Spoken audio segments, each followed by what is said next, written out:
until there's a change. To change the way you think, you have to change. To change, you have to change what you're listening, what you're hearing, what you're associating with, because that's all you're meditating upon. That's why Job said, I have made a covenant with my eyes. Why should I think? Is what you see, you think. Is what you hear, you think. Is what you're associating with, you think. So to change what you're thinking and how you're thinking, change what you're seeing. So you have to read and read and read and read.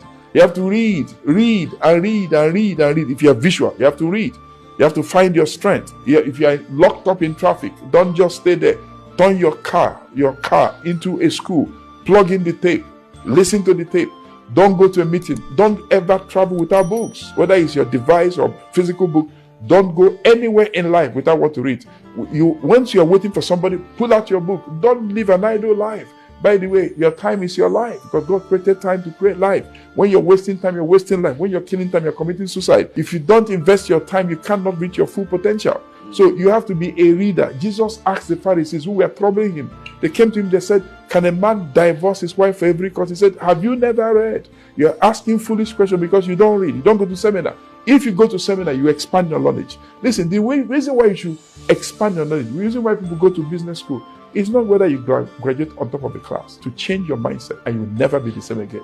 If you go to school, if you go to a college, and the college goes through you, whether you make a top class or first class is relevant in life. It's only amongst people, first class. Listen, what matters is that school goes through you. If it goes through you, you will produce results in this life, not according to your certification.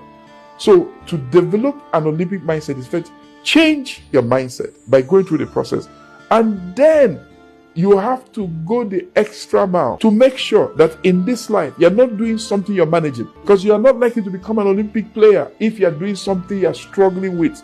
You cannot, if you don't know how to run, you can't compete with Usain Bolt. Usain Bolt was a natural sprinter, but then he worked hard. He couldn't be the champion just because he's working hard. He has to work hard on an area where he has a talent. He found that he had legs that could run, and then he applied pressure on himself. He used to drag weight to train himself for capacity, drag weight to train himself for endurance, persistence, and so on and so forth. So to develop an Olympic mindset is an intentional, deliberate effort. But first find your area of calling in life. Then change your thinking by changing what you're reading, what you're seeing, what you're associating with. And then now make up your mind that I am going to be the best in what I do. I'm going to go to, it's a choice, it's a decision. I'm going to go to the Olympics of my calling in life and be then willing to pay the price, because no shortcuts in life. Every shortcut will cut you short.